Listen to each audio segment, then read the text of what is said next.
The one thing we can't argue about is that we haven't had load shedding for a very, very long time. I can't remember when last I didn't have power as a result of Eskom's non-performance. So that is unarguable, and we can discuss the reasons for that. They have to do with better management by Eskom. It has to do with better maintenance at the power stations. It has to do with the fact that the private sector is supplying a lot of its own electricity these days, and so taking some of the load away from Eskom.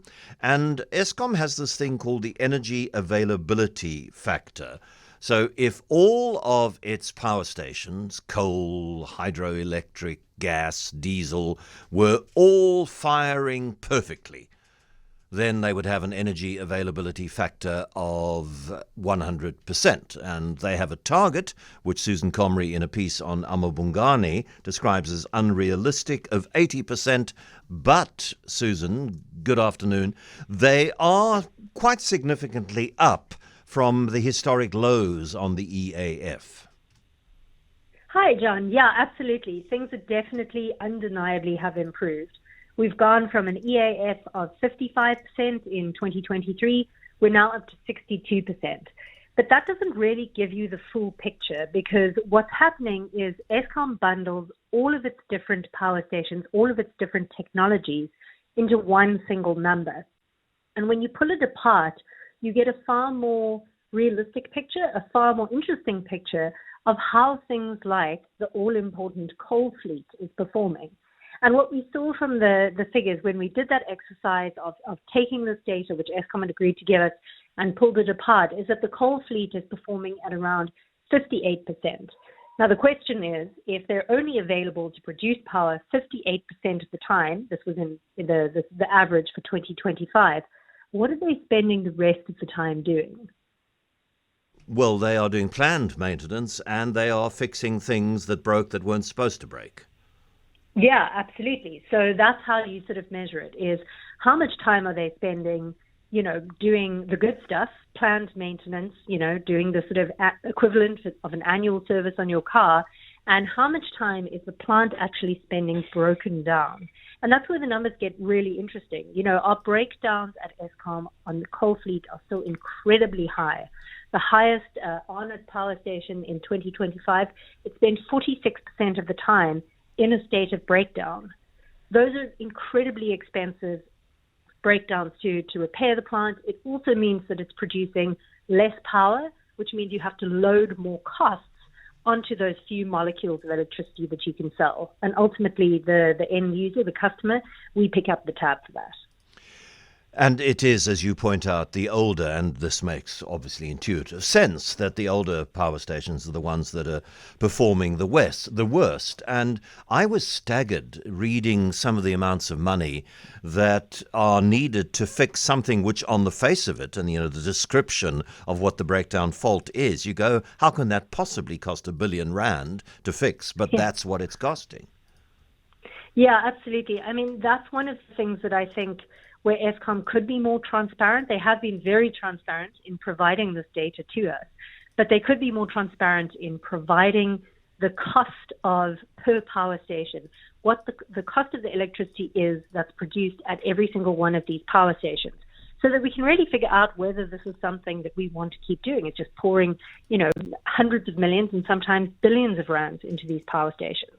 I mean, to give you an idea, a general outage, which is sort of the equivalent of, the general maintenance you do on your car, the once-a-year service, Eskom does, it services one kind of unit of each power station each year, and then it moves on to the next one. Just one of those general outages can cost upwards of 500 million rand. So it's a huge amount of money. And if we want to keep these power stations going and, have this as this sort of long-term solution to load shedding, it's going to cost a lot of money. It's interesting to see the energy availability factor for the different power sources. Wind 35%, solar 25%. And I mean, that figure is going to please those like Donald Trump who think that green energy is a con. Nuclear, 62%. It's generally higher than that, but Coburg has had problems, and there are people who think it will continue to have problems because of the age of the facility.